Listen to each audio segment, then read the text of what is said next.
it assists that people connect the person to the name. Here, can you all see me? So just to connect the name to the person, that's Jones Muloisani. I'm just going to just switch off the camera for the bandwidth. Barry? Can hear you. Yeah, I don't see the presentation anymore. I see you now being the moderator on the screen. Yes, I'm sharing now. It should Okay. be on. One moment. No problem.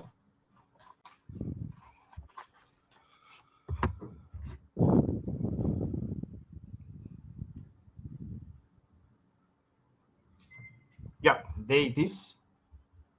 Attendees, confirm if you can see the presentation. I can see it. Yes, I can see it. Okay, let's hear from the attendees if they're able to see it as well. Yes, everyone is responding. Yes. Okay, wonderful. Yeah, let's move on.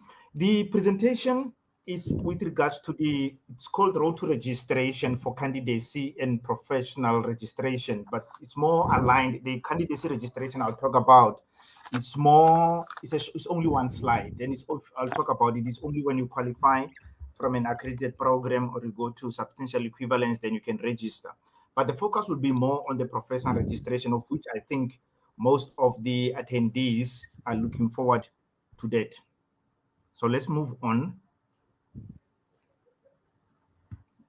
This is the table of contents with regards to where will I start. We'll first start with the regulatory context in which the professional registration operates in the country, and the built environment landscape and the regulation of the engineering profession, the relationship with the voluntary associations, and the role players related to registration, the professional development model, the registration requirements will continue.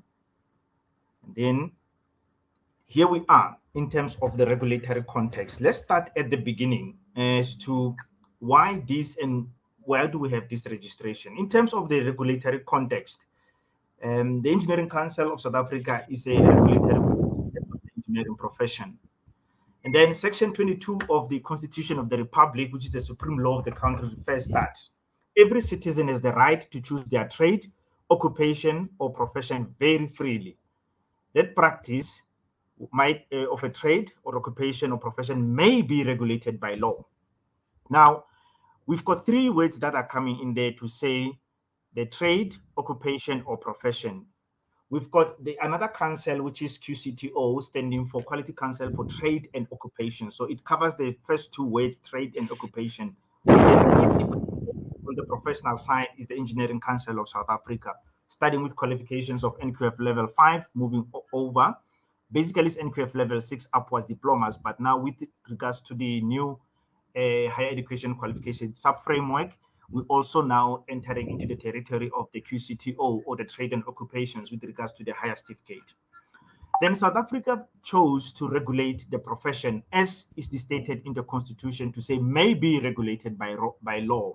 That what will be done in the profession or the trade or occupation. And this gave rise to the Engineering Professions Act 2000, Act number 46 of 2000, abbreviated as the APA. And then the Act provided for the establishment of a jurisdict person to be known as the Engineering Council of South Africa. So council is seen as a jurisdict person, meaning the person representing the whole part of what we're talking about. And I'll just give a little bit information with regards to that. Council, the Engineering Council of South Africa, is the regulatory body or the statutory body. It consists of 50 council members. Those 50 council members are appointed by the Ministry of Public Works and Infrastructure.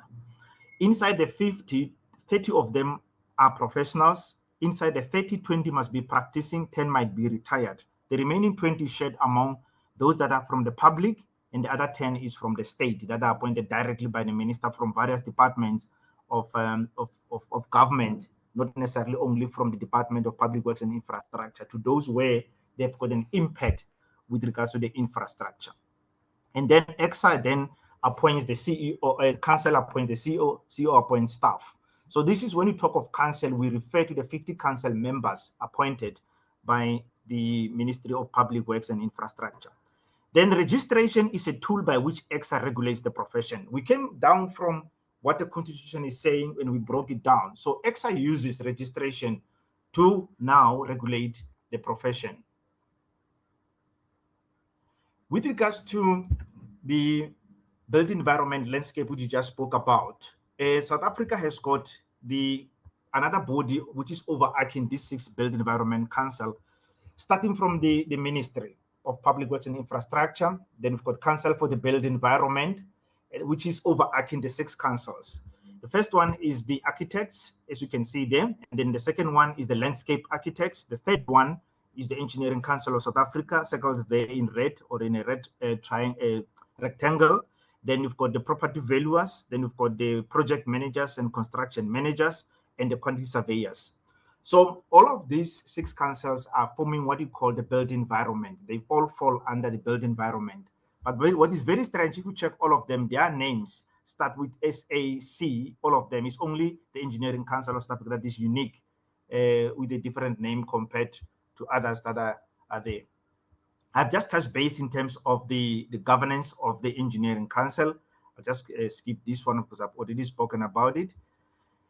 And then we move now to the value chain of EXA. Remember, I said at the beginning, EXA now uses the registration as the tool to regulate the profession. What EXA does, it does research, it writes policies, standards and procedures and procedural development.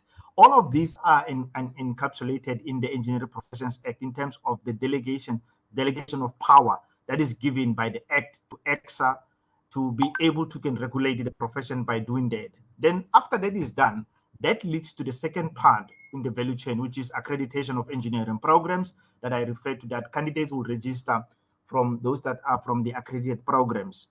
And then there's registration, which we are talking about today, and quality assurance thereof afterwards. And then after that, once a graduate is registered or a candidate is registered, then they have to observe professional conduct. And then it goes on like that. And then they have to conduct the CPD so that they can keep their registration alive after every 5 years. So this is the value chain of a registration. EXA does other things as well that are not related for here today, but this is where the core of the registration is all about and where it's come from. Now, as you can see, this extract is coming directly from the Act, Section 18 of the Act, where it talks about the categories of registration. If we start below, moving up, Section 8B refers to the candidate, which is divided into candidate engineer, candidate engineering technologist, and candidate engineering technician. And C is about the specified categories. There are many of them that now and then come by, and EXA has to look after those that are not necessarily in the profession. And then once that is done in terms of registration, it goes back to Section 18(1)A with regards to the professional registration of professional engineer, professional engineering technologist, professional engineering technician. In between there's also another peculiar animal that I want to talk about, which is the candidate certificated engineer. Those are those that one way or the other, one of the entrance requirements is the government certificate of competency, and it's only in certain categories, is in certain domains of engineering. For example, in electrical engineering, mining, and mechanical engineering, and not in civil engineering or aeronautical engineering, for example. So in a way, these are the core categories of registration that EXA looks into. And again, we'll be talking about the International Engineering Alliance, where the relevance is, whereby it's only the professional engineer and professional engineering technologist and professional engineering technician that are recognized at the International Engineering Alliance. And the story behind it, because the professional certificated engineer is a peculiar animal to South Africa only. This shows the categories of registration that we just spoke about, including now the specified categories, because now when you split them, there are many of them as they are indicated there below on the presentation. These are as when the needs arises that EXA has to cater for those that are not necessarily in the profession as a whole. Hence, they are referred to as the specified categories. As you can see, the lifting inspectors, lifting machinery inspectors, registered medical equipment maintainers, fire protection systems, civil laboratory technical controllers, and so on and so on. There are many that are coming on board now and then. And that research part of EXA in the value chain is what we'll look into. Here we are looking at the professional development model. We start at stage 1. The applicant will come from an accredited program. You remember part of the second part of the value chain refers to the accreditation, then registration. So first, the applicant or candidate will go through an accredited program. Then once they have that, then they meet stage 1, which is the standard for engineering education. Then after graduation, they register as candidates, which at the moment is not compulsory, but it assists if you register as a candidate, and now there are consequences, there are financial consequences. If you register as a candidate, you pay your annual fees, which are less per the 3 years minimum that will be a candidate. And then when you register, you'll pay almost around 4,000 something or 5,000. But if you are not, then you're going to pay 9,000. So you get penalized for not having had registered as a candidate, though it is not compulsory at the moment. With the identification of engineering work that is stipulated in Section 26 of the Act, we don't know how that is going to change in the future. Then in the candidacy registration, it is expected that the candidate meets the requirement of the 11 outcomes of professional registration. We'll just talk about them when we get to that presentation slide. And then once it satisfies the parts of for registration from training and experience, then we say stage 2, it means the candidate or the applicant has met the standard for professional competency. Then they are eligible to register. You can see on my left-hand side on the presentation, professional registration, then they reach that professional registration. The minimum is 3 years to be in here, but at times it takes more than 3 years, depending on the work training plan of the employer and the needs and the necessary requirements that the employer has in meeting those 11 outcomes for professional registration. Then once the applicant is registered, they are allowed to go and practice. As you can see here, they've got that license to practice. Now, in that stage 3, they have to observe code of conduct, and they have to maintain competence through CPD and pay the annual fees on top of that. And as I've said earlier, the registration is a 5-year renewal process in which from that maintaining competence through CPD, the applicant must meet at least 5 credits per year. In a 5-year cycle would be 5 multiplied 5 years, then it means it's 25 credits. A credit comes from an 8-hour course that is attended by the applicant. You can make the maths coming from there. Depending on the time is what denotes that. And this is coming from the South African system of education, which is the South African Qualification Authority, or SAQA, whereby it talks of the notional hours, and that's how they are calculated. So that's the nice and short of it in terms of the professional development module. Moving further now, we talk of these common requirements that now are required for registration. First, we'll start with the candidate category. The applicant must meet the educational requirements for that category, and we'll just talk about them now. The educational requirements may be met by holding an EXA accredited qualification or an acceptable combination of accredited qualification prescribed for that category. So the first one is where EXA knows about those qualifications and they've accredited them. The second one is holding a qualification or a combination of qualifications recognized under an international agreement, that is the educational course under the auspices of the International Engineering Alliance, relevant to that category. EXA is a signatory to the International Engineering Alliance, which those countries came together to form what they call an alliance for ease of mobility. So they recognize each other's qualifications in terms of mobility. So if it comes from those accords that where EXA is a signatory to, it makes it easier as well, over and above those that have been accredited by EXA. So that's the second part. The third part with regards to that is with regards to the holding a qualification or a combination of qualifications that have been determined case-by-case evaluation to satisfy criteria for substantial equivalence to an accredited qualification for that category. On this one, remember now the word accreditation is not mentioned. The previous one is the one that have been accredited by EXA, second one coming accredited by those that are in the same accords under the International Engineering Alliance. And here are those qualifications that are not accredited by EXA, not known by EXA, not endorsed by EXA, but they will be taken case-by-case evaluation to satisfy substantial equivalence to an accredited qualification. So what EXA does, it takes the combination thereof for a qualification to check if it meets the necessary requirements of the accredited qualifications as stated by EXA. Last but not least, the fourth one is to present a combination of evidence determined by EXA for that category that includes an individual level of educational achievement against criteria demonstrated that it is substantially equivalent to an accredited qualification. What this simply means is Sometimes education is not only formal, from attending classes and getting a degree or a diploma. There's also recognition of prior learning as it is enshrined in the Constitution of the Republic. So those are also recognized. So the education business unit at EXA will do what you call an educational background evaluation to look for the substantial equivalence that over and above, not the formal education, what is it that this applicant or a graduate or a candidate have that can be substantially equated to an accredited qualification. And as you can see there below on the slide, those are the documents that refers to where the information is coming from or where can it be found. R-01POL is the overarching policy of registration. PC stands for R-01POL. The POL stands for policy, PC stands for professional categories. It means then for the specified categories will be R-01POL SC for specified categories. And then R-03-PRO. PRO stands for process. The R-03 talks about the process that needs to be followed when applying at EXA. R-04P is about the guide to the mentors and the candidates that are in training. E-17PRO is an education qualification, is an education evaluation a document. PRO stands for process in terms of how that process will be done that we just spoke about for number 3 and 4 here.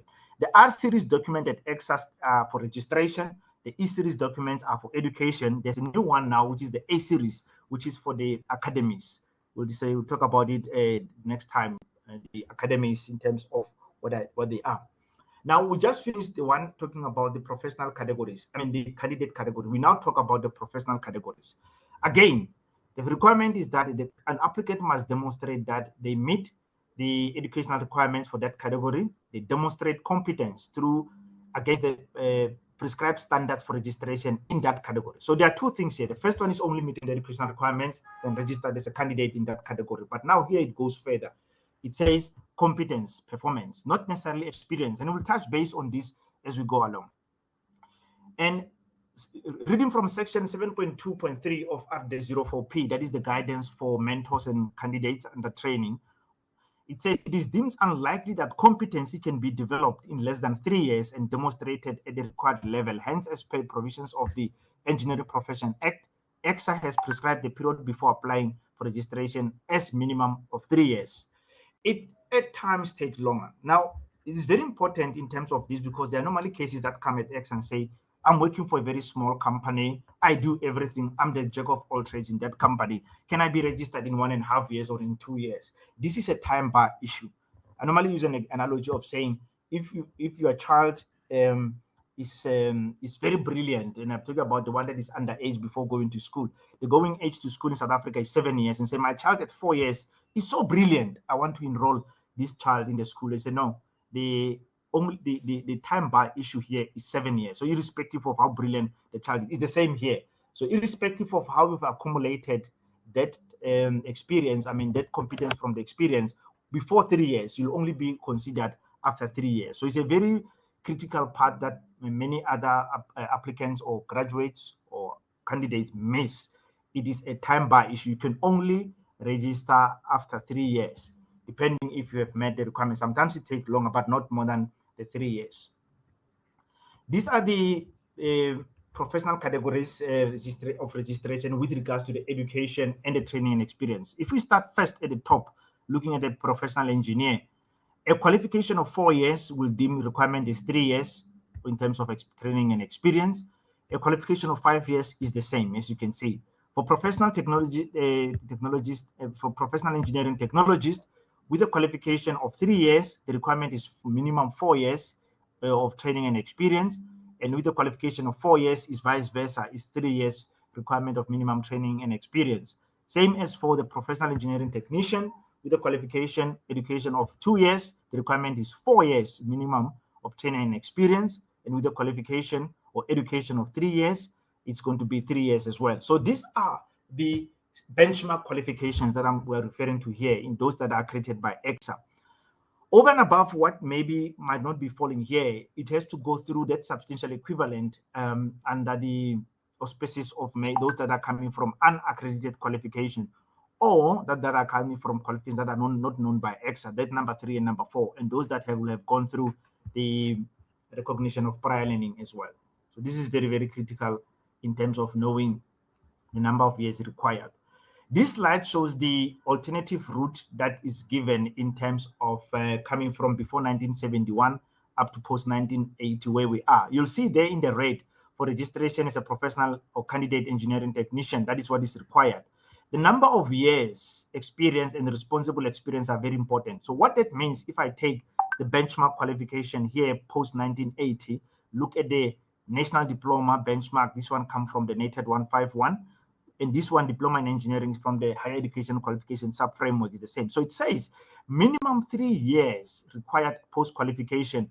Inside that 3 years, the candidate must have been in a responsible experience, meeting the level of responsibility at level 5. It is very, very important. So the responsible experience is inside the years of experience that are indicated here on the slide. Moving further in terms of, again, on the benchmark route for the engineering technologies, now you'll see the benchmark there, which was used to be the BTech. Then you'll also have now, I think this is not showing so well, but it should be here on the slide below, which is the Bachelor of Engineering Technology, the one that is under the HEQSF. And you can see the years of experience. So even with the diploma, somebody can register as a professional engineering technologist, which was in the technician registration is minimum 3 years and 1 year responsible engineering experience. Then in here, it is 8 years and minimum 5 years. Can you see the variance now that comes using the qualification for the next level? Because the diploma is a feeder to the next one.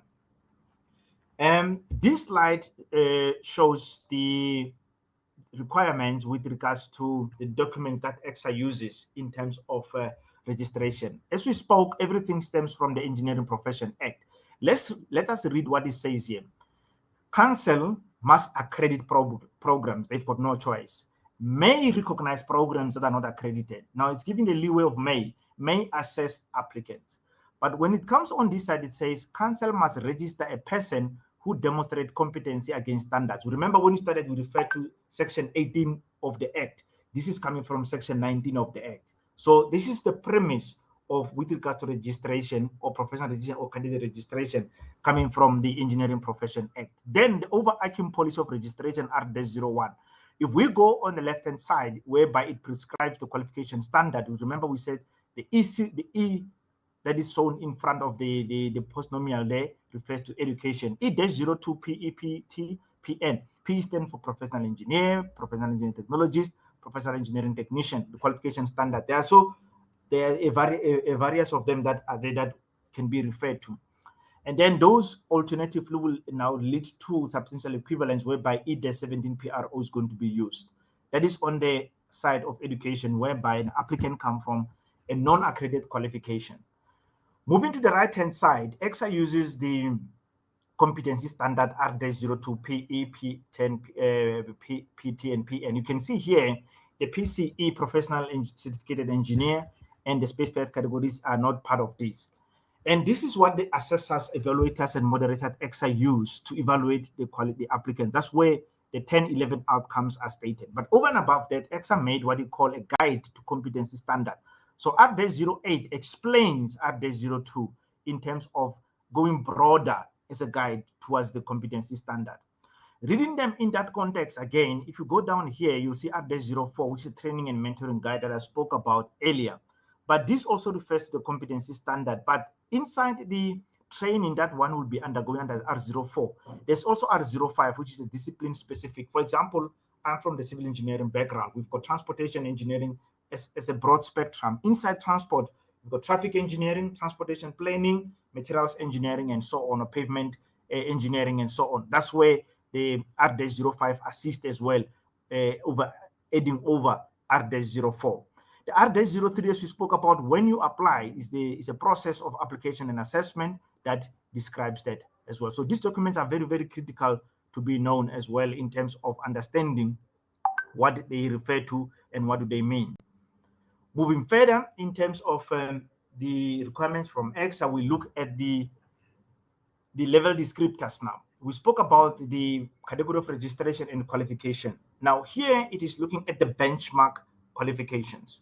If you check here, let's start at the top one, the engineer. Requirement for the benchmark qualification, Bachelor of Science in engineering or the Bachelor of Engineering or the Baccalaureate Ingenieurswesen in Afrikaans, and then the Master of Engineering. I just talk a little bit about the Master of Engineering. It's a very new one, which is under the E-22PE qualification standard at EXA. And that leads to solving complex engineering problems and performing complex engineering activities. We'll just talk about this in the coming slides. For the engineering technologies, benchmark qualifications, Bachelor of Engineering Technology and Advanced Diploma in Engineering. These are coming from the HQSF. The BTech, the one that we all know, the Bachelor of Technology in Engineering from 19151, that has been removed from the list in terms of being offered. It is still recognized and it will always be recognized as a qualification benchmark for engineering technologies, and that is for solving broadly defined engineering problems. Same as for the engineering technician, the diploma in engineering, diploma in engineering technology, and advanced certificate, which is in both of them in engineering and in engineering practice, that are leading to us. These are coming from the HQSF. The one in the middle is the same as the BTech, come from the NATED 151 program that has been now removed from the system in terms of being offered. And then that leads to solving well-defined engineering problems. So we'll define this in the coming slides in terms of what are the characteristics that defines that. We spoke about the minimum training requirements as 3 years, as they also said it can take more than 3 years to acquire those competencies. So this is not about the experience. Inside that training and experience, it's about the competencies, achieving those competencies that will lead to the 11 outcomes. Again, it says it is imperative that training programs are well developed, managed, and implemented by employer against under commitment and undertaking. So it goes back to now, because the employer knows better in terms of their staff, in terms of the work that they do. Now, they need to have a well-structured work training plan that is going to assist the applicant moving forward. Spending time on a particular element or training without a qualitative objective will not ensure achievement of the required level of competence for that level. And that leads to redundancy. And we see a lot that because there's no plan that is aligned to the 11 outcomes, after a certain time of experience, the competence is not achieved by the applicants and they get frustrated. So this is very, very critical talking to the employers as in terms of where we are now, in terms of aligning that. The goal of the training program, now referring to R-04, is to allow the candidate to develop their competence to the point of being able to demonstrate the outcomes, those 11 outcomes, at the required level on a sustained basis and take responsibility for the work performed.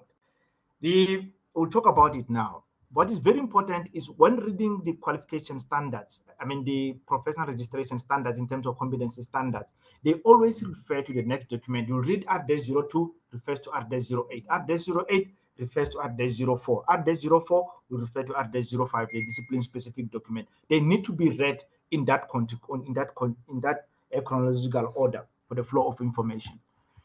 The candidate's role there is to participate, and in that the onus rests on them to ensure that the training received will culminate in the competency defined in the standard. At the end of the day, it is the responsibility of the candidate to make sure that they get what is required in terms of the professional registration. Although the employer, the mentors, supervisors will always be there to assist, but the onus rests on the candidate. The supervisor's role, the supervisor is a person who directs and controls the engineering work of the candidate and who takes the responsibility for the work in terms of Section 18, subsection 4 of the Engineering Profession Act. That is the person who's 24 hours with the applicant in the workplace. A mentor can be somebody who's not there in the workplace with the candidate. It's like I'm mentoring many of the candidates that I'm not working with. And because we rely on the supervisor and the applicant and the working environment for that guidance. The supervisor is expected, together with the mentor and the candidate, to plan the training task to develop the candidate's competence and review the achievement of the task. This is very, very important. It takes everyone to make sure that the candidate receives the required training so that they can meet the competency that is required for professional registration.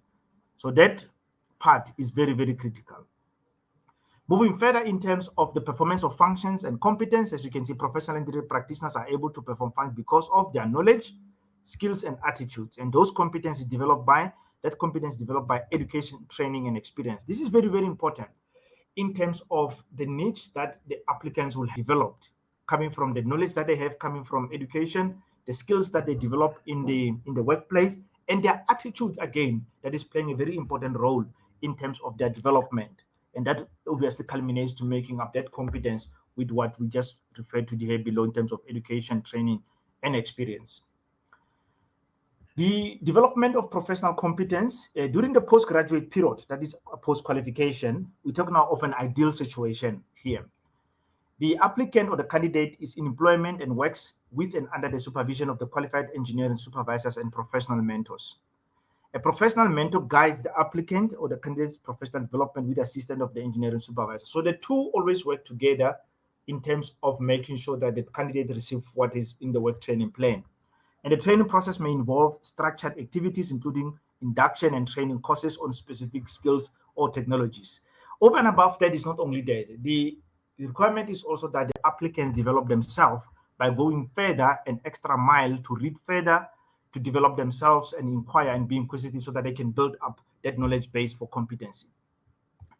The definition of the competence of outcomes, the 11 outcomes are defined, and these are conveniently grouped into 5 sets. We'll just talk about them. The stem of each outcome is the same in the competency standard for professional engineer, professional engineering technologist, and professional engineering technician. And these competency standards are differentiated by the insertion of level descriptors defined in the competency standard as the location shown by the level. Let me rather go to that slide so that I can show you what I'm talking about in terms of the level descriptors.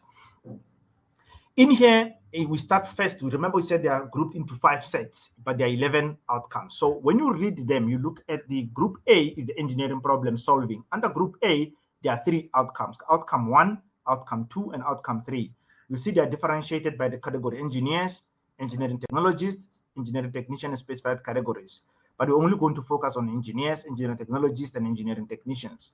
So the first one says, define, investigate, and analyze. You see they're complex for engineers, broadly defined for technologists, well-defined for the engineering technician, and specifically defined for the specified categories. We just put it here so that you can see the difference. They all refer the same. The stem is the same. It's only the level descriptor. So the level descriptor is in the context in which that training and experience was done in terms of achieving those competencies for professional registration.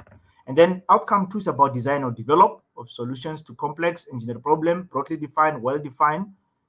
Outcome 3 is about comprehending and applying knowledge or principles, specialist knowledge, jurisdiction, and local knowledge. To touch base on the first outcome, which is define, investigate, and analyze, it is required that the applicant must, or the candidate must, demonstrate competence in being able to define an engineering problem, be able to show competence in demonstrating the power to investigate and analyze that what they've investigated. So it starts from there, and it leads to what will lead to either to the design or develop.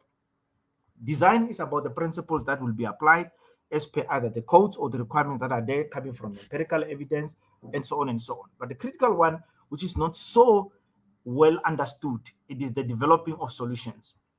For example, those that work for the construction business or construction enterprises or in construction might not design, but they develop solutions to the designs that are submitted by the consultants, those that have designed them. So in this, even the client bodies, they read the designs that were done by the designers. So by virtue of by reading them and making comments on them, remember, you all have studied the same qualifications. You all have studied at the same NQF level. You all have the same experience. You're building competence on this. The fact that you are able to interpret what a designer has done culminates into the developing of solutions.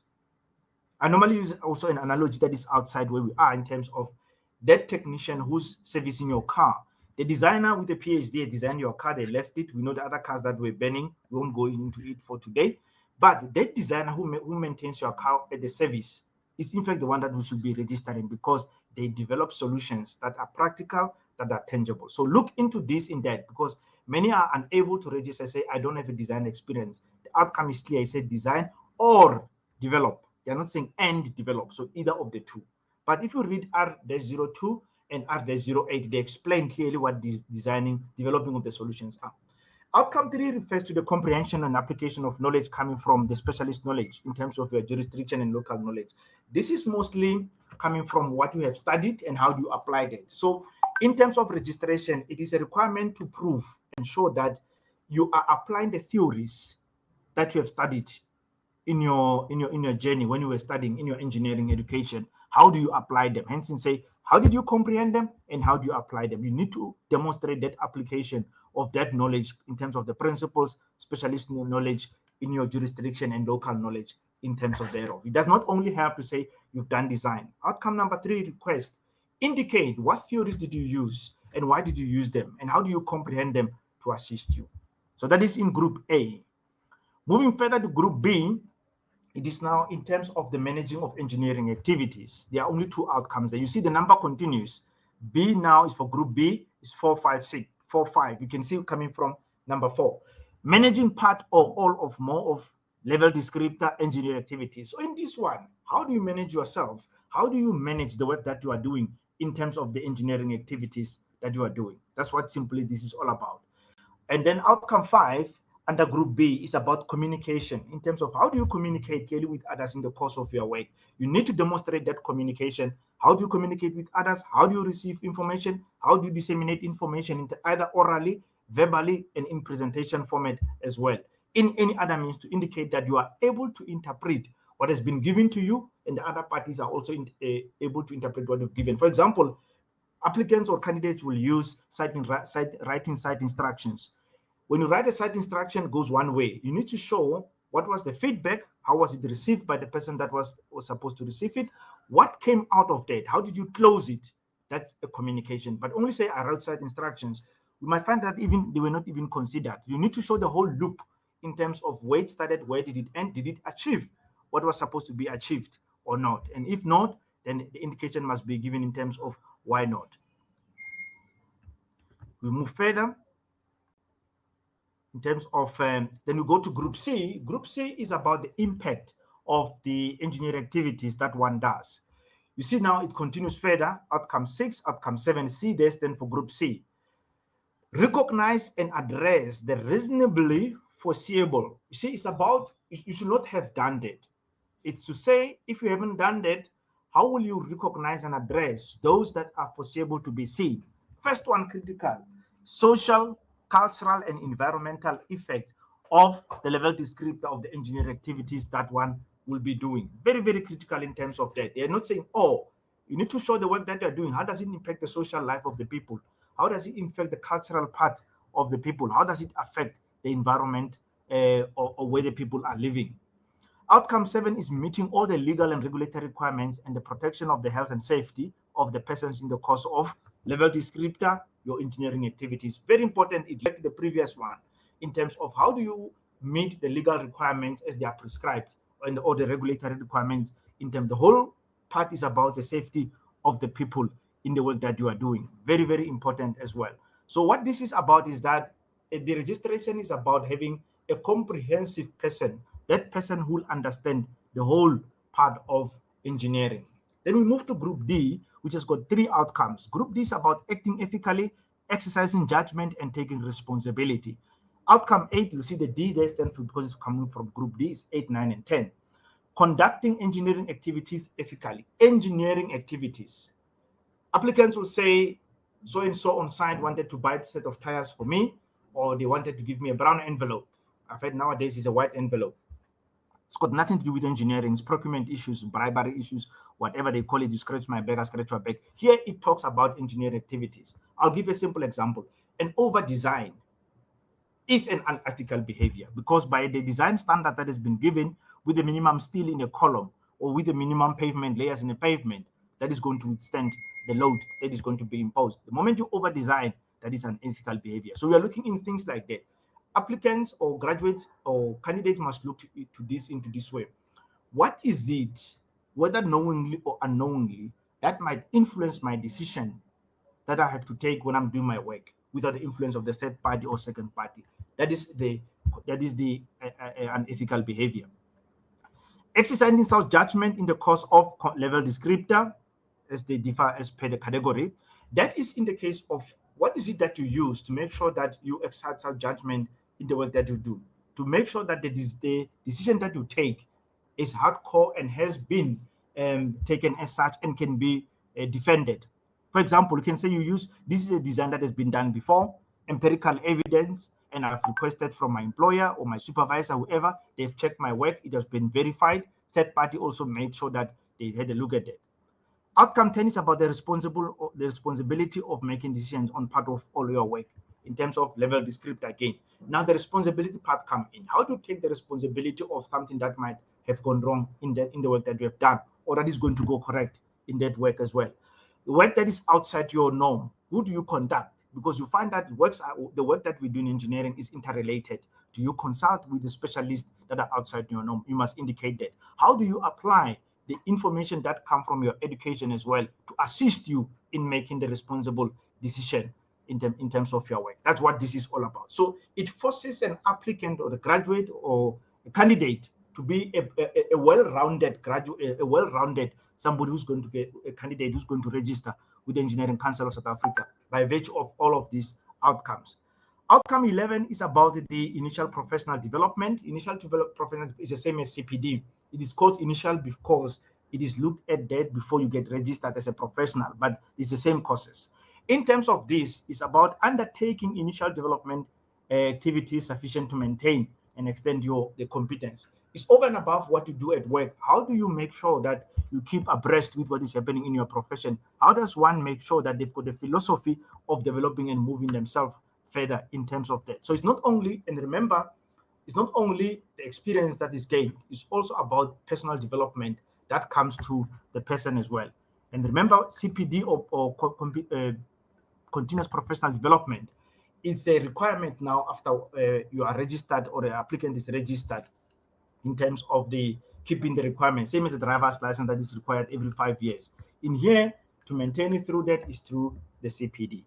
So these are the 11 outcomes in a nutshell of what we talked about that will develop competency. Over and above that, we remember we spoke about the 3-in-1. When we say with the national diploma or with the diploma, benchmark qualification, what is requested is the 3 years experience. 1 year must be at the level of responsible engineering experience. It comes from here. So this is how it measured. First is you see the level in the table, nature of the work in terms of progression of responsibility and level of support.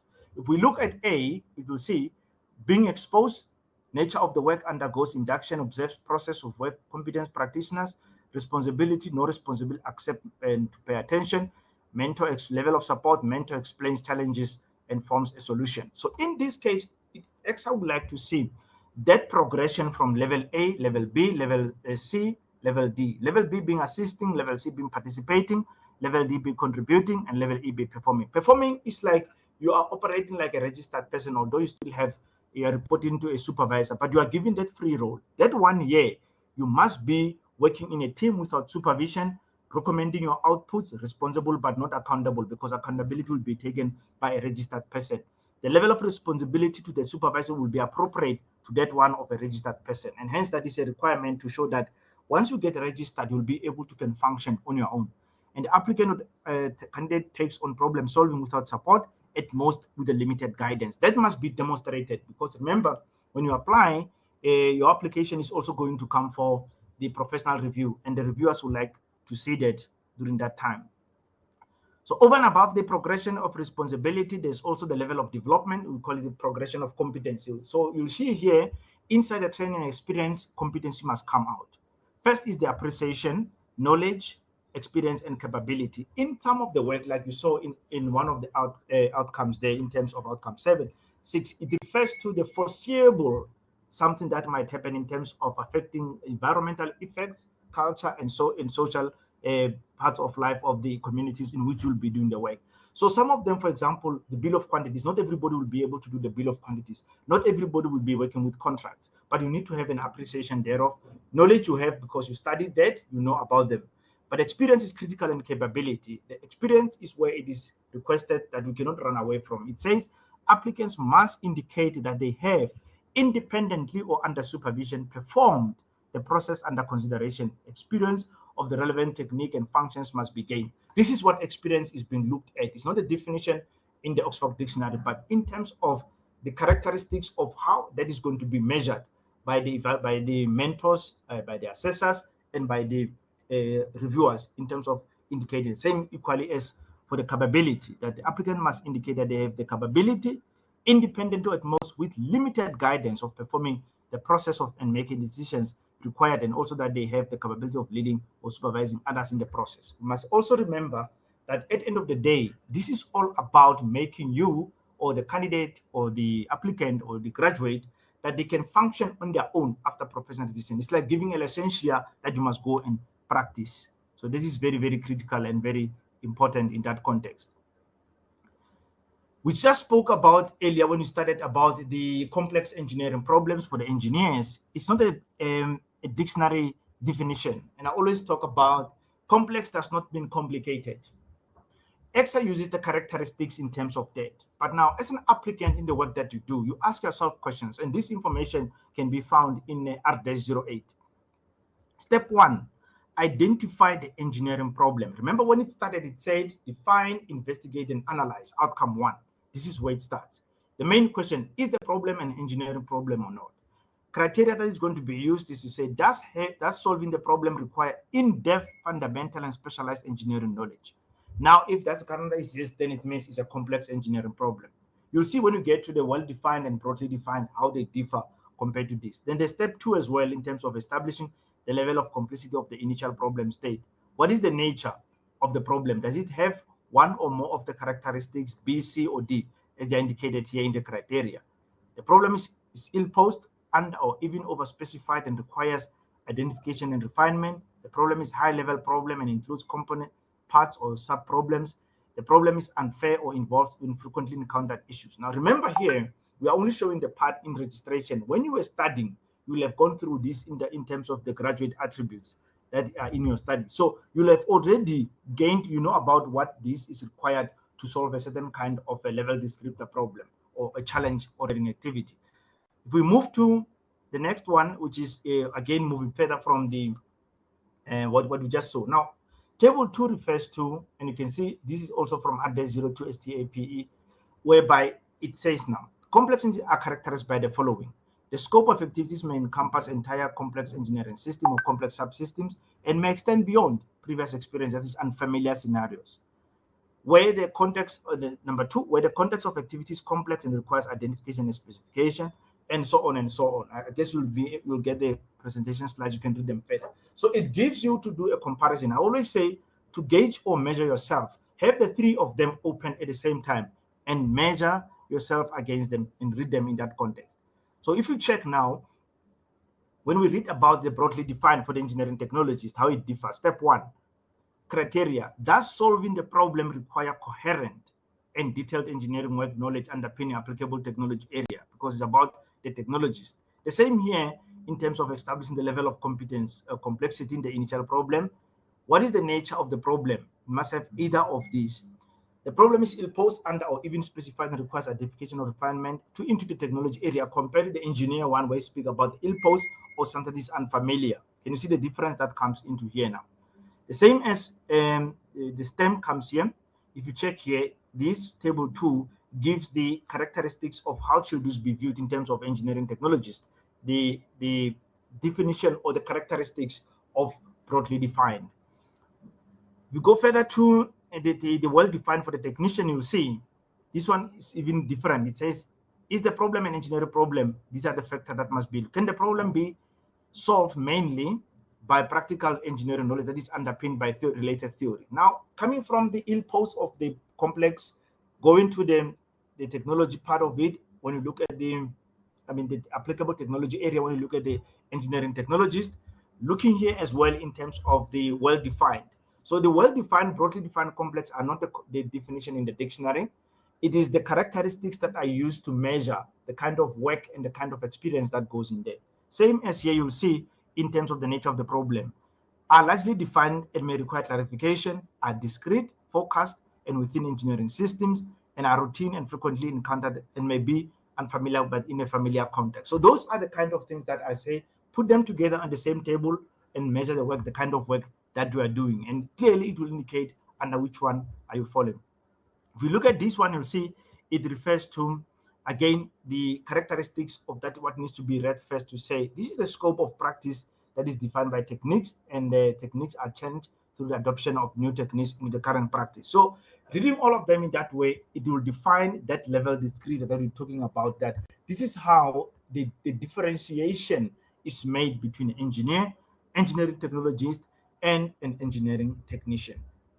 This flow diagram shows the process that is followed in terms of registration at EXA. I'll just talk about it in summary.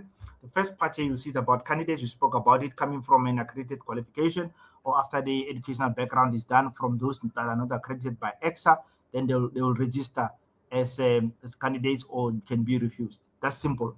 Coming to the professional part of it, when the application will be made, when the application of an applicant arrives at EXA, it will be divided into 4. It is sent to the virtual panel members, and those panel members do not know that they have got the application.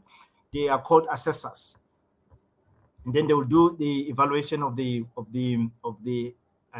what you call experience appraisal at that stage on paper, and then the ideal or the likelihood that can come is to say applicant pass the experience appraisal, they may proceed to the next stage, which is the professional review. So then EXA will appoint a moderator. A moderator is an experienced assessor who will also do an assessment and check the 4 outcomes that were done by those 4 assessors. Once that is done and approves that in an ideal situation, then the moderator will also support the recommendation of the 4 assessors. Now, the moderator in all the process is the arbiter, is the one who makes the decision. And then it will go to the next level of professional review. At the professional review, the applicant will meet 3 reviewers at times, but the policy allows for 2 reviewers as well, in cases where the third one is unable to attend. But the 3 reviewers in an ideal situation then will interview at the professional level, which is compulsory, will interview the applicant to verify that what is on the application form in paper, assessed by the 4 people, assessors, and moderated by the 1 moderator, is the true reflection of the experience of this candidate or the applicant. Then if it goes through, then the the outcome of the interview will be sent to the 2 assessors. The 2 assessors, now the reviewers are the experienced moderators and experienced assessors. Now, EXA will appoint another 2 now, no longer 1, the 1 moderator that was from the experience appraisal, but appoint 2 moderators now after the professional review. Now, these moderators are in categories. There's the one that will be by virtue of experience, be for the experience appraisal, and these ones now are for the professional review. Then they will, if in an ideal situation, they support. What they do, they also check from the day 1 when this application was assessed until the professional review, and then they will give remember the recommendation is made by the reviewers. They will give a decision. They are the arbiter in the process. Then the applicant will be registered. That is in an ideal situation. In a situation whereby at experience appraisal, the assessors find and the moderator find that the applicant lacks information that might allow the applicant to proceed, they will request that the applicant submit either the information in writing or be called for the experience appraisal interview to deduce that information from the applicant. And at times it's found that the applicant does not meet the requirements at that stage, or the applicant still lacks experience. Then it's only at that stage, at the experience appraisal, that the applicant will be set into abeyance. Abeyance is to say, go and gain more experience within 12 months period and apply at a certain stage as well. And then going back to that ideal situation, after the experience appraisal, it follows the same route that I've indicated earlier. At times whereby then the applicant is refused registration after professional review, they've got the right to appeal. And that appeal will be heard by EXA Council. And then if it needs be, then it will go to CBE, then it will follow the normal process of going further and further. But EXA has built also a buffer in there to say to the applicants that did not receive, are refused registration at professional review, that they can come for what they call that interview whereby they explain where it went wrong, in terms of the advisory interview, where they advise in terms of what is lacking in the applicant, although the applicant has got the right to appeal, but before that. Now, that is very, very important in terms of understanding the intricacies of what goes into the professional registration. So that is in a nutshell in terms of the registration process at EXA.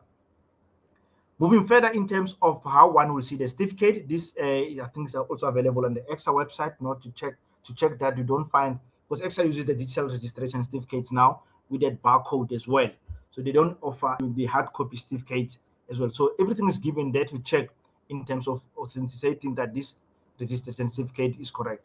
And the people that are responsible for their contact numbers are given here, as you can see on this slide, in terms of verifying when you receive this, that is not the registration certificate that is valid or not. You can contact EXA in that regard. Moving further, in terms of we spoke about the International Engineering Alliance. It's also a presentation on its own. EXA is a signatory to the International Engineering Alliance in terms of the educational accords, in the Washington Accord for the engineers, the Sydney Accord for the engineering technologists, and the Dublin Accord for the engineering technicians. The names there are the towns in which the meeting was held, where those accords were signed. And then over and above that, EXA is also a member of the professional competency agreements. First one being the International Professional Engineer, or IPEA, that links with the Washington Accord. Then you also have IETA, which is the International Engineering Technologist Agreement, that links with the Sydney Accord for the engineering technologists. And we've got the latest one that was established in 2016, which is AET, which is the Agreement of International Engineering Technician, that links with the Dublin Accord. So EXA participates in all of those in terms of the International Register for professional registration. So what happens when the applicant is registered on the National Register after a minimum of 3 years? They need to register on the International Register after, including the 3 years, minimum 7 years post-qualification experience, so that they can come on the International Register. Each country, like as you can see here, they keep their own section of the International Register within its own jurisdiction, like EXA as a jurisdiction in terms of the IEA requirements. You'll see here, once registered on those registers, this is the postnomial. Then one will be PRN plus INTEPESA. For the engineering technologies will be INT, International Engineering Technologies. SA will be the country. For Australia will be AUS, US will be United States, UK will be UK. So that's how they differentiate that this person is on the International Register. It's part section of the relevant jurisdiction in terms of that. If we move further in terms of what is required to become on the International Register, as I've indicated there, the applicant to meet those competence agreement standards must demonstrate that they've met the following requirements. One, have the academic qualification accredited or recognized by EXA, including those recognized through relevant accords for that category. Now remember, the recognized by EXA comes to your qualification. If it was not accredited, it came through that merit number 3 and 4, whereby substantial equivalence was done, because now you have already registered with EXA with that qualification. It's going to be used further. And the requirements says that it must be registered with EXA in the relevant category, have minimum of 7 years. So it means it's the 3 years that you have at the minimum that you use, plus the 4 years after that. So you need 4 years after registering with EXA to meet this requirement. Hence, they say practical experience of 7 years. No longer, now it's again, no longer 1 year in the responsible position, 2 years to indicate that we're in a charge of significant engineering work, and again, maintaining your continuous professional development at that satisfactory level. So that's how you get on the International Register. That's how it differs. So this one is the same slide as the previous one in terms of the requirements of 7 years and 2 years, and maintaining the CPD. And again, this is what the application form is about. You must complete the prescribed application form, the experience report, summary of experience reports, referee reports, record of the CPD, and the application fee, so that you can the applicant can come on the International Register. So over and above that, over and above the International Engineering Alliance, EXA came into what we call the mutual recognition agreements with other signatories. For example, they've got the mutual agreement with Engineers Australia, Engineers Ireland, and the Engineering Council UK, in which they recognize each other's professional registration. So if you are registered in one of these jurisdictions, the EXA recognize each other in such that the people that are at least a certain period of each of the parties of these agreements will be accorded corresponding registration of other on the receipt of a duly completed acceptable application form. And if you look at the Engineers Australia, it's all the disciplines and all categories. Engineers Ireland is the same. With Engineering Council UK is only civil engineering, and it's only for professional engineers. So that is what over and above the IEA, the mutual agreement that have been signed by EXA, are there on the international level. This is just to show the relationship between the voluntary associations. Voluntary associations are recognized by the Act, as stated in the Engineering Profession Act, and that collaboration is required so that the work of the professional societies, or those that are at the coalface, being the VAs or the voluntary associations, can fit into this regulatory body, which is the Engineering Council of South Africa, or this statutory body, because they are at a far-reaching end, but the work that needs to be done guiding applicants or graduate or the candidate is done at the VA level. Okay, so we should be nearly reaching there. So we are there at the end of our presentation. Thank you very much for listening. Berry, I see we still have another 4 slides. I'm not sure if I think those are just for me. Yeah, but they will be just few questions that came through as you were presenting. So we'll see if you can be no able problem. to cover that. And Yes. yeah, so just for everyone to see our upcoming courses, there you can just go on our website and just go on the schedule to see the courses that will be starting soon. And just to touch base on our upcoming webinars. So we have another one that is coming tomorrow. So if you're interested, you can just go and register for that one. I'm not sure if we can have more questions for Mr. Jones. I am here. Yeah, I think if you can just check on the chat line, there's a few that are coming through. Okay. Yeah. Okay, let's see what the questions are. So many. Okay, let's start at the beginning.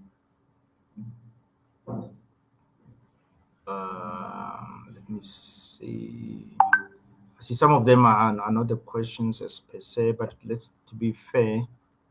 Yeah. Let's start at the beginning. Okay. Anyone? No sound from the Lesbica. Okay. Here they are. No sound. Okay, it was earlier in the morning. Apologies for the connection that we had, the challenges we had earlier in the morning. The questions just started. Okay, just looking for the questions. If I miss your question that you have asked it, I'm checking on the chat. Okay, so I see there's a question here. Okay, here we are. This was still about the sounds. I'm checking now. I'm filtering through them. All right. Yeah. Okay, this was just confirmation. Will you share the presentation? I can hear. Do you guys have sound? Are individuals who complete an MEng with EIT able to register as a professional engineer? Ultimately, it's from Willem van der Merwe. Remember, there are 2 ways to register with EXA with the MEng. At the current state, coming from the technology route, it will mean the honors or the postgraduate diploma plus the MEng that is accredited by EXA as per E-22PE competency standard. So that is a cognate that will be required, not MEng only. You need to have as a cognate of either the honors or the PGDP, which is the postgraduate diploma in engineering as per the EXA requirements. Now, the other part, using the MEng on its own like that, you'll have to go through the E17P process, which is the substantial qualification evaluation that will be done by the education department. Nothing stops to use any other combination of qualifications with regards to that to do it in that regard. But EXA will look into in that way.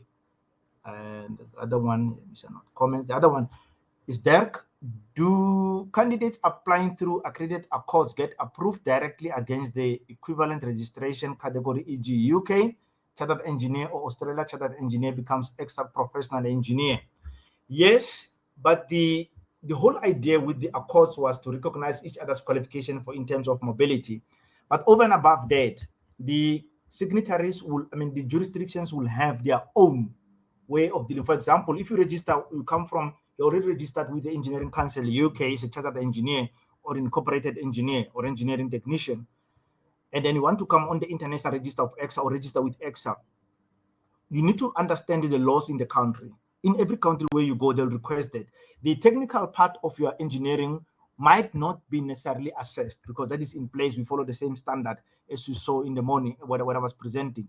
But you'll have to comply with their requirements in terms of if you have to go through and do something so that you can be on their international register or register with them, that needs to be followed as such.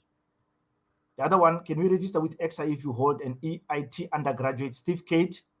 That shall have to be checked with EXA. Some of the questions that you are asking are more administrative related that I would not know, and I'll request that you send them to EXA. I think their email is easy, engineer@exa.co.za, or you can find that on the website. Willem van der say, at Dirk, it does not appear that this is a clear cut from personal interaction with an institution. There is still need to formal application. Yes, that's what I was talking about. You still need to be interviewed to meet the requirements in the jurisdictions. William van der Merwe, slide 18. If a candidate is registered in a category X, obtain a higher level qualification that qualifies for registration in higher registration category, does the minimum of 3 years still apply even if the candidate has been working simultaneously? Yes, it still applies because you're in a different category. Now, it comes when? The question that normally comes is if you had a national diploma, for example, and now all of a sudden you want to register that as a technologist, what made you to operate at a technologist level? And if you can answer that question, then it's fine. Many times it's found that it's not. Hence, EXA is saying you won't be able to do it in a 3 years time. They give you 8 years to develop because they say you don't have the educational competencies that will allow you to do it immediately. You need to go through the experience to build up that. Hence, they require 8 years and 5 years minimum of at the level of responsible engineering. Leroy Williams at Berikota, can we register with EXA with an IIT Advanced Diploma NQF7? As I've said, those ones will need to be directed to EXA. And then with a diploma, I need minimum 8 years to register as a professor in technologies. Yes, it's Itumelong Moluti. That's true. With the 5 years inside the 8 years at the responsible engineering level. See, Role Precious Hlongwane, if you did advanced diploma, what are you qualified for? Advanced diploma is at NQF level 7, so it's for engineering technologist. DVET, #2. That's too quick. Did I miss that now? What happened? Okay, I download the presentation with the download button on top of this presentation. Oh, okay. So Berry was asking that to still share the presentation. People are saying thank you. Bongani Mhlochane PRN. How does one become an assessor at EXA? You shall need to contact EXA at their, I think this is registrations at exa.co.za. They will be able to can answer on that one. The email is registrations@exa.co.za. God's will, does one have to wait for 3 years to register as a professional if you have registered as a candidate and have experience prior to obtaining? No. Remember, candidate registration is not compulsory, so you can register if you deem to be registrable, even that you only registered for candidacy last year or yesterday. You can register if you've got minimum 3 years. You'll be evaluated. According to my understanding, in order to register the PRN from BTech route, the candidate must do MS Professional from EIT in order to be eligible. Okay, that answers that. Can someone who's registered, that is Ishak, who's registered as a PR Tech with over 40 years experience in building structures and have an MSc Civil Engineering, MSc International Construction Management, apply for PRN? Nothing stops you to apply with EXA for anything. Your qualifications that are not accredited by EXA will be evaluated for substantial equivalence. Yes, you can, but those, it means that they will have to be evaluated. Tembalihle Nganywa, do I have to wait for 3 years to get responsible if I apply for as a candidate engineer? Candidate engineer is immediately after qualification. 3 years is post-qualification when you register for professional status. DVET 2, is there any category at EXA for IT infrastructure? No. Naledi Silepe, thank you. Okay, was asking Saneli Siwe. Tatanyana Adegu, I have an advanced diploma of plant engineering. Can I register as a technologist, engineer technologist at EXA? You need to check with EXA with that one, because EXA have got certain qualifications that they After accredited, I'm not sure about the other one. You need to check with EXA. They send an email to phone them, request for the relevant department that can assist you with regards to that. Okay, Barry was indicated they will be sharing the slides. And then did I miss another one here? Okay. Okay, Barry was telling them they will have this question. It's an issue. As far as I know, the candidate baseline must actually be an MN Civil Engineering and not MSc to apply for PRN from PR Tech Eng. Remember, over and above the streamlined ideal situation of MN, not MSc, there's also the alternative route of qualification evaluation. So nothing stops you use any other qualification or combination thereof. Apply to EXA rather than they will let you know. Suppose 2, if it's N3 to N6 electrical engineering plus electrical trade test, how long do they wait to register as EXA? Rather check with EXA on that one. Is more an admin part of it. Now, ladies, Lepe, MN professional from EIT, when is the next intake? Or that is more to you. Or MN chemical berry, I think that is more to you.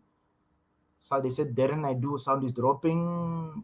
Very recorded. I will be okay. Can you please explain Group C, Part 6? Again, I did not get that explanation. So Group C refers to the impact of the work that is being done by the professional. So how does your work impact the environment, for example?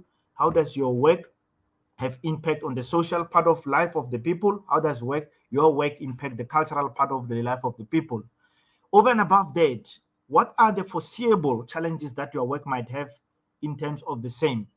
And again, if you go further, the legal and the regulatory requirements that you apply in your work must be also demonstrated that you use certain laws to get your work or certain regulations in terms of Group C. That is the impact of the work that you do in terms of foreseeable challenges and the legal requirements or laws that you do. Now, ladies, let me check this link, but okay, that's for the intake. I hold the national and diploma trade test as a wireman and wireman's license, 10 years working experience as electrical supervisors, 5 years as acting district engineer. EXA declined my application for candidate professional engineering technician. Please help. I'm not sure what kind of help are you looking for. Please contact EXA again, maybe explain that further. They should have given reasons why they have declined it. Can I register as PRN with the MN from EIT? Some of this needs to be directed to EXA. One thing that I need to clarify, I do not work for EXA, although I'm on council and I do this kind of work for EXA. I've been doing this kind of work for EXA in accreditation, in registration, in education, in the investigating committee for code of conduct and other work that I've done for EXA. I've been serving at international for 8 years on the IEA's governing group. I do not work for EXA. I volunteer my time to carry out this mandate. I've been doing this since October 2006 for the Engineering Council of South Africa. Some of your questions are more administration related that you need to get clarification from EXA. Zwane Tesele. So EIT bachelor's degrees regulation time is 3 years, but it is a BSc. Where does EXA categorize it in terms of engineering profession, PR Eng or PR Tech Eng? That shall need to be asked from EXA. These are the only ones that are presented that are from what EXA has recognized. Can we please get this presentation? Okay, I take that video will answer. So let's see.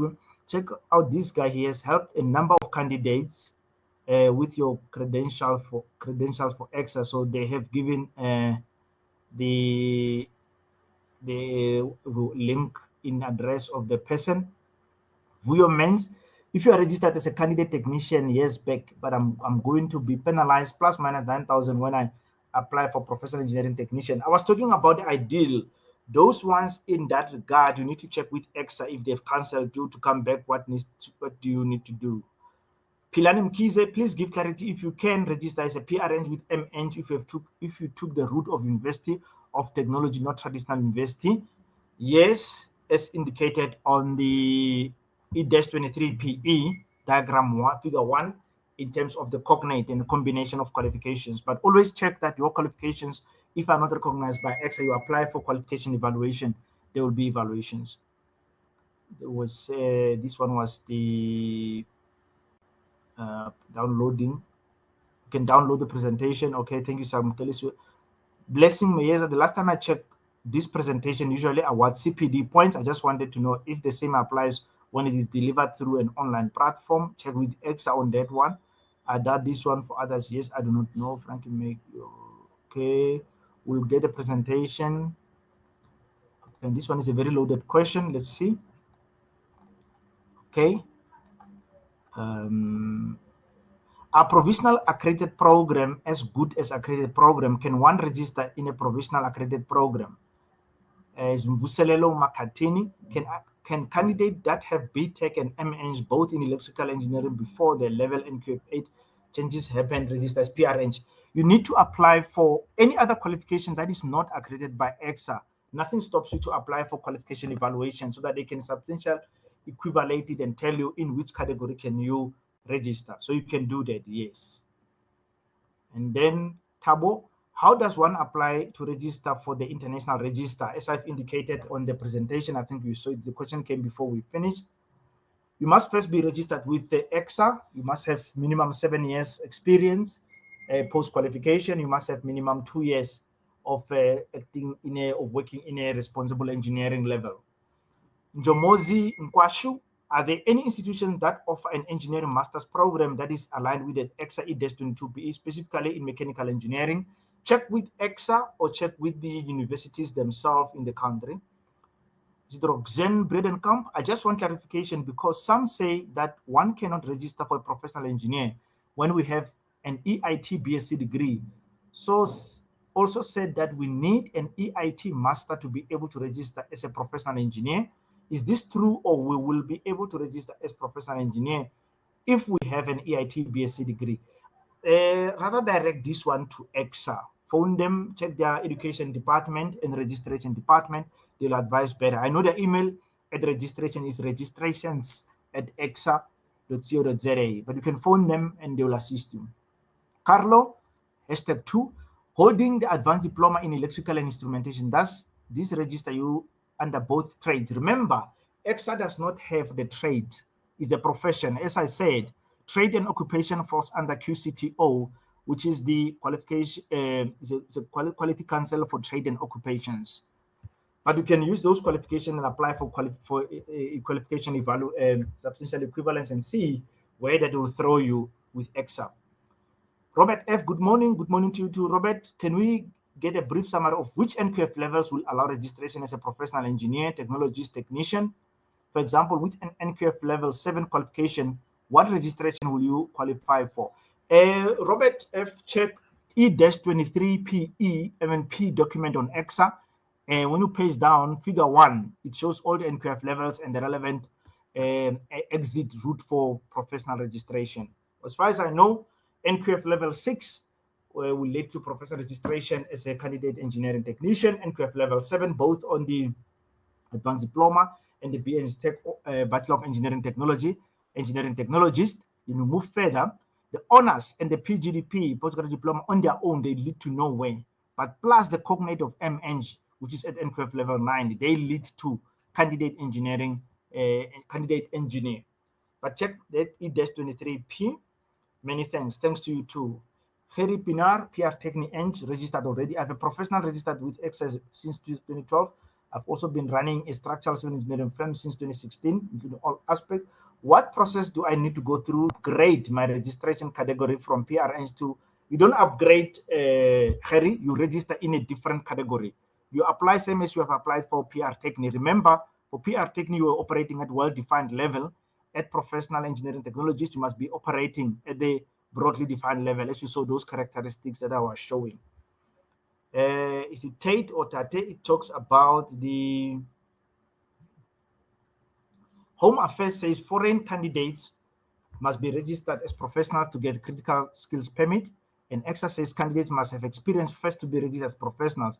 How do you expect those candidates who graduated in South Africa to have experience if they are not allowed to work in South Africa? Don't you see that EXA and Home Affairs are contradicting themselves? EXA wants someone with experience to get permit, but to get the experience, Home Affairs is not allowing candidates to work without permit. That is an administrative question, Tate or Tate, that you need to direct to EXA. Please call them. They'll be able to can assist on that one. Can you register as PRNs with an EIT Masters? Again, please check with EXA. I've got limited information about that.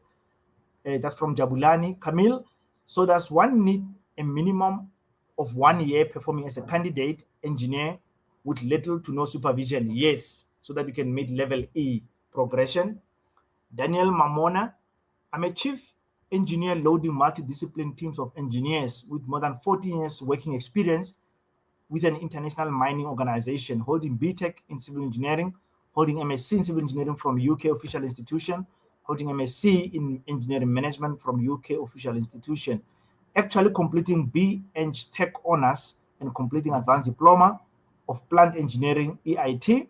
What category should I register to? Your advice, please. Your choice, Daniel. It is your choice in terms of that. Please get in touch with EXA so that they can advise. But remember, it must come from, they can only advise with where you want to register in which category. Apologies if I don't pronounce her surname correctly. I see it's Greg Piotrowski.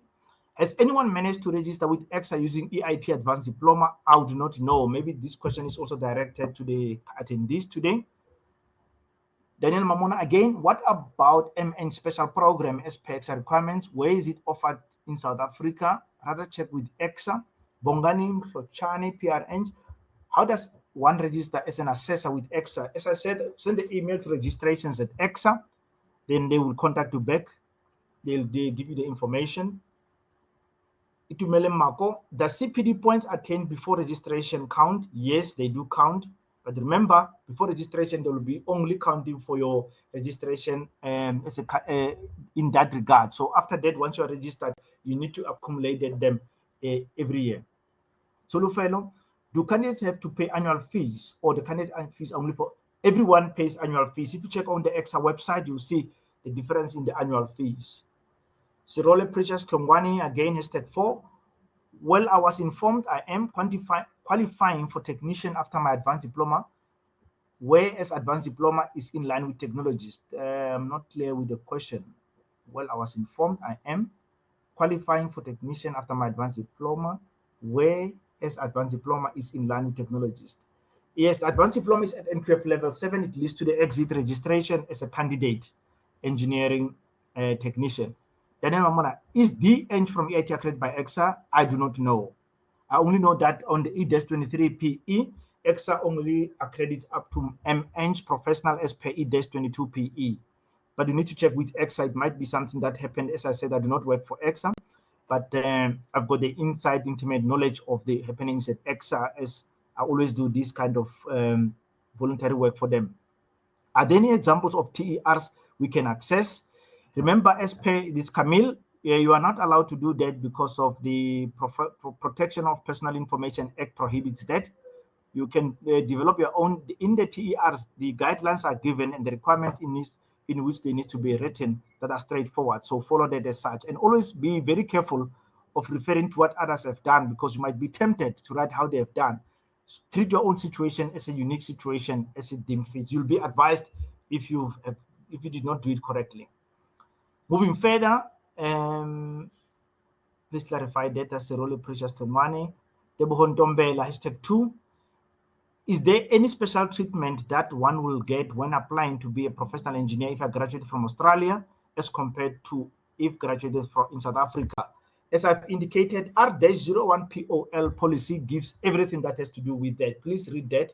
Depending that if you are registered in Australia, but if your qualification is Washington Accord aligned in that this accept, it's going to be, so it's already taken as a graduated, is an accredited qualification. Remember, when I presented for bullet point number 2, is about accredited qualifications inside the accords. So you'll be treated like your qualification has been accredited. Okay, moving further. Kukanya Kwenkosi, usually EIT webinars provide a certificate of attendance at the end of the webinar. Will any certificate be issued to attendees for this webinar? And will that certificate carry any CPD points? I think that is more for Barry. I was registered with EXA, with Engineer Australia, but EXA said my qualification is provisional. Why? I would not know. You need to ask that from the education department inside EXA. That's Bartholomew. Rebaune Mahachani, which institution offer bridging MN program for PRN registration in South Africa? Check with EXA and or with the institutions as well. Kukanya Nkosi, please give clarity on if you can register as a PRN with MN if you took a route of university or technology, not traditional university. Yes, you can, because that MN is in fact supposed to be offered by those that offer the engineering technology qualifications. That's in South Africa. We've got 4 comprehensive that offer that. That is Nelson Mandela University, UNISA, University of South Africa, University of Johannesburg, and Walter Sisulu. And we've got the 4 universities of technology: Tshwane University of Technology, and then Valley University of Technology, Central University of Technology, Mangosuthu University of Technology, Devon University of Technology, and Central University, Cape Peninsula University of Technology. So those 6 offer the engineering related qualification plus the 4 comprehensive that I've mentioned. Some tips, Sam. When kept in abeyance, do you need to write a new report with a different project, or it should be the same project you wrote about the initial submission? Good question. When you are in your abeyance, it means that you did not meet the level in which you'll be applying for example, the complex level that of the work. So the expectation is that you are given the opportunity to operate at the correct level. It doesn't matter, it can be the same project now that you are working at a higher level. Yes, you need to submit a new report. You'll be guided, and a referee report as well. But it's not the entire application, because EXA is already your application. Derek, why is only PRN category approved with the UK Council? That is the historic council in terms of the mutual agreement that they had in the past. I don't know what the history was with regards to that. Tilen Govenda, how does registration without supervision from mentor differ from one with a mentor? Remember, the ideal situation of the mentor is what we're talking about. If you do not have a mentor that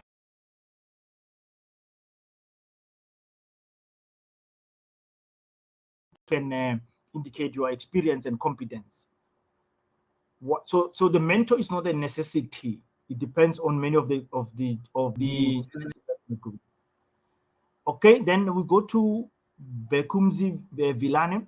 How do the Engineering Volunteer Association do?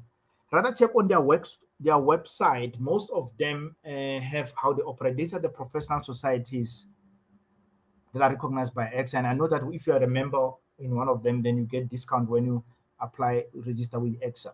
Dear Mr. Mulisani, can I register as a PRN with a BTech mechanical and MN both done at TUT?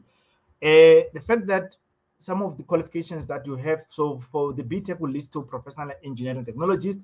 MN, if it's not accredited by EXA, then submit a combination of qualification for educational background evaluation at EXA. They will indicate you. And then that is it Garnet or Hanet Sneyman? F. Tangwane, F. Jones Mulisani, good day, Mr. Mulis. I currently hold both an advanced diploma in civil engineering and a BTech in environment, and I am considering a master's degree as a means of attaining PRN. What is articulation process? E-23PE EXA document figure 1 have got the articulation process. Rather check that. But remember, any qualification that is not accredited by EXA will have to go. You have to apply for educational evaluation as a combination with what you have, and they will advise much easier in terms of where can you register. Paco Anderson Kifosite, I'm a completing student from the University of Botswana. Am I eligible to register with EXA? Majority of courses covered were EXA accredited. Remember, over and above, I refer to bullet number 3 and 4. For those qualifications that are not accredited by EXA, your qualification will be evaluated for substantial equivalence to an accredited qualification in South Africa. Yes, you can register. How many CPD points do we need to be able to register? For when you are a candidate, it's not specified, but you must have done CPD. The minimum 5 comes once you are registered that you must attain every year. Mashudu 3, that's Camille. Mashudu 3, is it possible to register a PRN after obtaining a BEng Tech honors? It's a very tricky question because it depends. BEng Tech honors, if you follow the qualification route, must be plus the MEng as per E-22PE document. BEng Tech honors leads to no registration, but you can submit other qualifications that you have, then EXA will look at the combination of qualifications. But as it stands here, no. Yako, hashtag 3, what is the easiest route I can register as PRN having more than 10 years experience? Is to apply for substantial equivalence if you don't have the necessary qualifications that are benchmarked or accredited. Apply with those qualifications for substantial equivalence, then you take it from there. You'll be advised by EXA in terms of what will be the next step. And then we've got Sizwe Zikalala #2.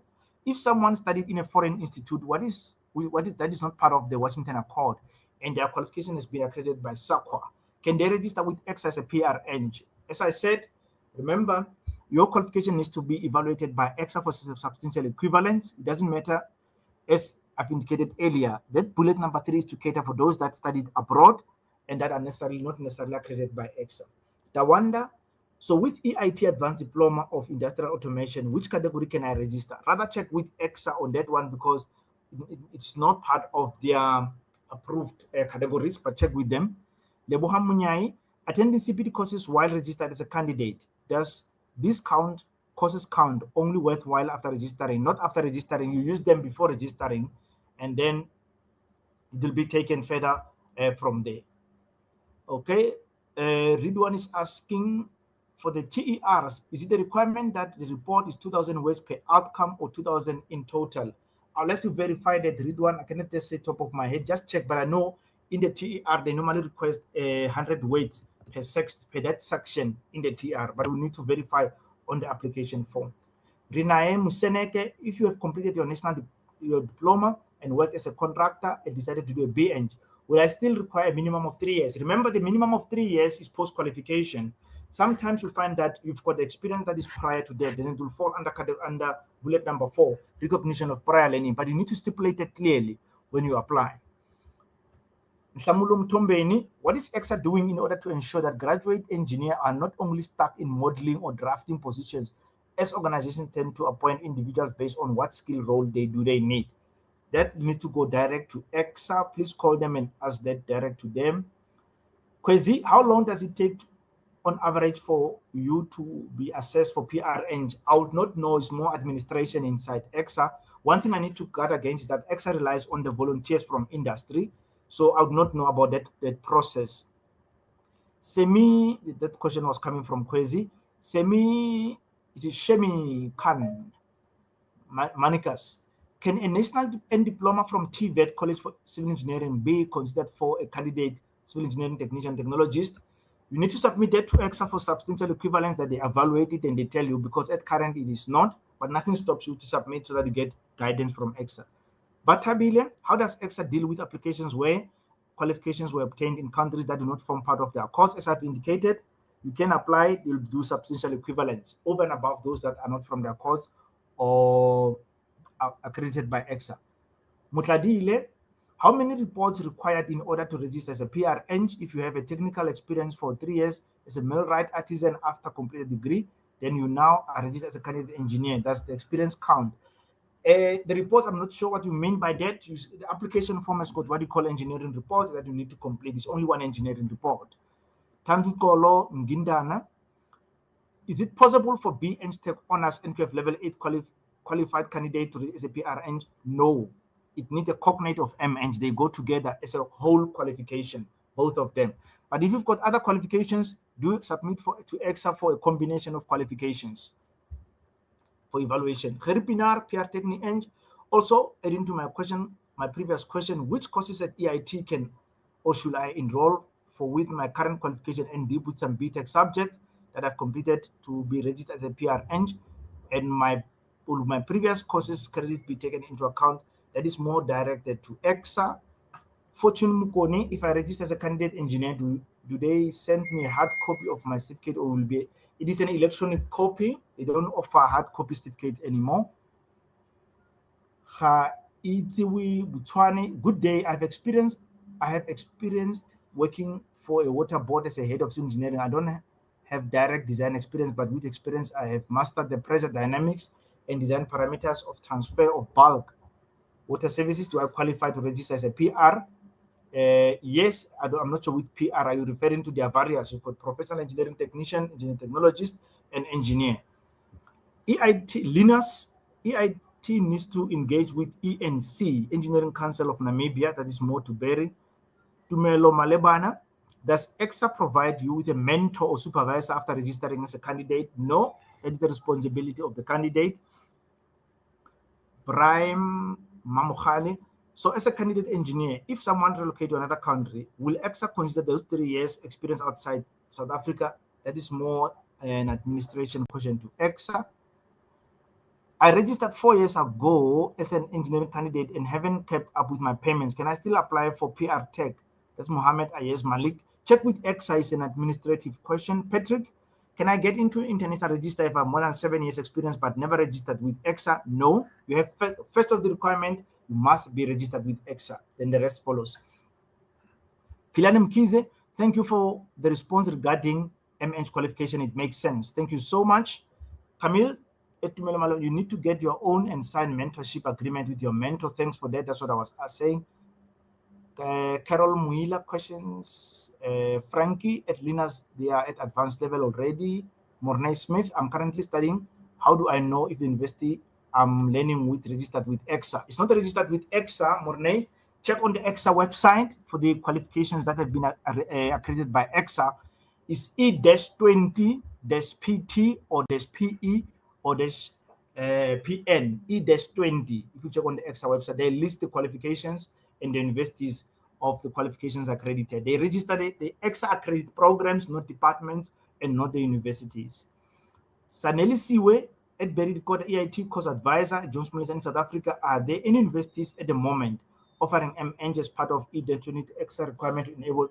I do not know. Check with EXA or with the universities themselves. Linus at Frankie, thank you, bro. Okay, something. Paco Anderson before City. I'm a completing student from the, I think we have answered this one. This one is the name. Apologies if I don't read it correct. Neoniringie Jin Didu. Is there a certificate of attendance that is to Berry Uche? I did higher national diploma in Nigeria, which is NQF level 7, and did MN in South Africa. What am I qualified to register? What do you want to register for? It must come from you, Uche. Frank Linus, for now, also register with EXA Karabo. So once you have attended diploma, no matter the number of years of experience, you'll be allowed to register as a technologist. Yes. One delay. Hi, sir. Can I use my mentor registered as my referee and 2 additional referee and registered for professional? They require at least 2 registered referees. I mean, two EXA registered referees. The third one maybe might be not registered, but they must be registered. Carol Muila, if I have gaps in my experience, how does this affect my process of? It does not, because things happen in life. You might have been without the work. You might have gone for maternity. You might have done this, but you need to indicate that why was there a gap? As long as you meet the years that are requested. Karabo. So once you have the advanced diploma, no matter the number, yes. Linus, please forward this to course. Okay, Terry Mukari, if one translates from BN's Tech Honors and BN's Honors offered by UP, does such an individual meet the academic requirement to register as a PRN? No. On the ideal situation is only if you submit a combination of qualification and EXA evaluates that. So, but the way they are, because they remember the UP BN's Honors is not accredited by EXA for registration. It's for the academia purposes. EXA at UP will register their BEng. That's it, because they are aiming for PRN. Anything postgraduate there is not. But any qualification that is not accredited by EXA will need to be submitted to EXA for qualification evaluation. Ishak lost sound, no? Kukanya Kwenkosi, I have a foreign BEng and an MEng from VEST. Do I qualify to apply for PRN? As I said, submit your combination of qualification. Let the education department and EXA do evaluation. They'll let you know. Okay, others will talk about the sound issue. Yes, that's when the presentation reference. What is advanced? Lynette, what is the advantage of having candidacy if not compulsory? It's more to the fees. If you're not a candidate, when you apply first, you pay almost 9,000. If you're a candidate, you pay almost 4,000 something. So you score 5,000. But it's also good to be a candidate because you follow the process as per R-04PE. You get guided. Many apply directly and they've got struggled because they've never followed the necessary requirements. But at the moment, it's not compulsory. But is there something that is there to assist? Linus, check with the other upper. Okay, when I start preparing for my presentation after submitting the report. When do I start preparing for my presentation after submitting the report? EXA will guide you. when you have to go for the interview. That's label. Aviwe Sijadu, can one apply for candidate engineer and candidate engineer after 3 years of graduating of BTech? It is immediately when you get a qualification, apply for candidacy. And again, if you don't apply immediately, after a 1 year, extra charges you the higher amount. Camille, the register fees increase the longer you wait to register. Yes, that's true. Thanks, Camille, for that. You have a foreign BEng and MEng from Vest who are qualified that I've answered. Pilane Mkize, still need a master's to allow. Okay, they're answering. And Irfan, how do you register as a professional engineer if your direct manager and supervisor is not graduate, it's not registered with EXA? I'm not following that one. Mvuleni Kikana, I'm doing BEng Tech honors in electronics engineering. Can I register as a candidate technologist in computer engineering discipline? You don't need an honors for that. You need a BEng Tech. Honors does not lead to any registration. It only leads to registration plus the MEng to candidate engineer for computer science. I'm not sure. Some of these, which one they consider at EXA, check with EXA. Veronica Mvula, a viewer said, was asking by how much. Check the EXA website for the list of fees. Veronica Mvula, as an EXA candidate engineer, but I'm working in an account. How do I obtain a mentor? And I'm required to work in SA for 3 years to apply. It's not necessary to work in SA, but in kind of such questions, rather check with EXA. Jan van der Vesthuizen obtained a national diploma in 1997 and PR Tech in 2007 with more than 12 years experience in responsible position. Obtained BTech in 2021. Will I apply for PRN Tech via the alternative route? Yes, you can. It's PR Tech Eng, not the other way around, the way you wrote it. Yes, you can. Putin, can one register for candidate technician with N5, N6 diploma college? Rather check with EXA. You need to submit that for qualification evaluation because it's not recognized by EXA now, so that they can do that. Vijay Nandlal, is there any registration category for mine ventilation engineers who possess the certificate of mine environmental control legally recognized under the Mine Health and Safety Act? Also with mine and ventilation registered as a voluntary technical organization. Check with that one. I do not know. We have Project Molan. Barry, I think some of the questions can be directed later to Basitsa and we can answer them because I've got another engagement at 12. I see we've got 4 minutes to go.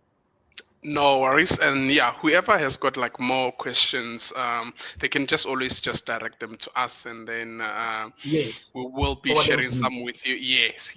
So if you can just check on our slides, I just posted our email address there, so you can just share all your feedback and suggestions in that. And then I think thank you, Mr. Jones. I think the rest, they will be just sharing them on via email. Okay. All right. Thanks, everyone. Thank you for joining and have a great day further. Thank you so much, Barry. And the candidates, thanks for attending. I see it was full house, 311. Much appreciated. Yeah. Thank you. Thank you so much, everyone. Goodbye. Bye.